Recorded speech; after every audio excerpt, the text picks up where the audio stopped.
Assalamualaikum warahmatullahi wabarakatuh.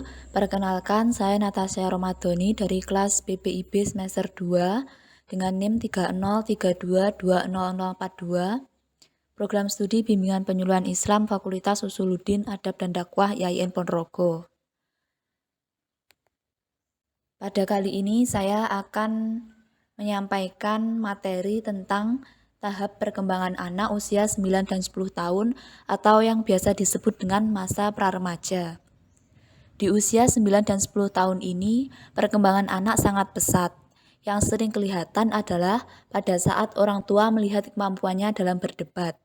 Anak-anak pada usia ini seringkali selalu merasa benar dalam berdebat, sudah bisa memahami berbagai sudut pandang, tetapi juga sudah mulai punya musuh, bebuyutan, atau label tertentu dalam pertemanan. Misalnya, semua anak perempuan cengeng atau semua anak laki-laki nakal. Ini bagian yang wajar dari perkembangan anak yang sudah mulai memasuki masa praremaja. Di usia 9 dan 10 tahun ini, perkembangan anak sangat pesat. Yang sering kelihatan adalah pada saat orang tua melihat kemampuannya dalam berdebat. Anak-anak pada usia ini seringkali selalu merasa benar dalam berdebat, sudah bisa memahami berbagai sudut pandang, tetapi juga sudah mulai punya musuh bebuyutan atau label tertentu dalam pertemanan. Misalnya, semua anak perempuan cengeng atau semua anak laki-laki nakal. Ini bagian yang wajar dari perkembangan anak yang sudah mulai memasuki masa praremaja. Anak usia 9 dan 10 tahun juga semakin akurat secara motorik. Misal saat membuat prakarya dan menggambar, hasilnya juga sudah jauh lebih detail dan lebih baik.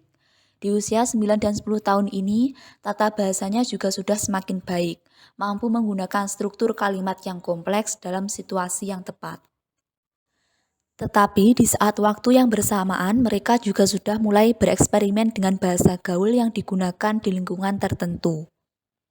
Anak-anak usia 9 dan 10 tahun juga mulai bereksperimen dengan alat sehari-hari. Misalnya, di dapur atau dengan benda-benda baru, seringkali menjadi kebiasaan untuk kemudian diteliti dan diuji cobakan. Eksperimen dengan bacaan juga mulai dilakukan. Mereka mulai mengenal alur cerita yang lebih kompleks, menganalisis cerita dan bacaan dengan lebih mendalam. Selanjutnya mengenai sikap orang tua pada tahap perkembangan anak usia 9 dan 10 tahun. Yang pertama, membuat jadwal pemeriksaan rutin ke dokter dan membiasakan anak untuk mengkonsumsi makanan yang sehat.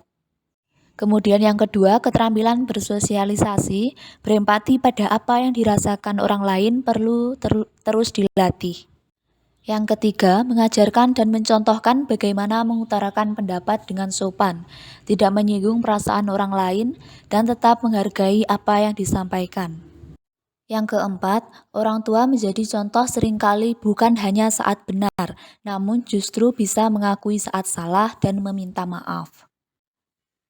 Kemudian yang terakhir, tidak mengambil alih masalah anak, percaya bahwa anak mampu mengatasi masalahnya sendiri. Di masa transisi menuju remaja ini, kepercayaan diri anak untuk mampu menyelesaikan tantangannya ataupun permasalahannya adalah modal penting untuk perkembangan selanjutnya. Demikian yang dapat saya sampaikan pada video kali ini. Apabila ada kurang lebihnya, saya mohon maaf. Wassalamualaikum warahmatullahi wabarakatuh.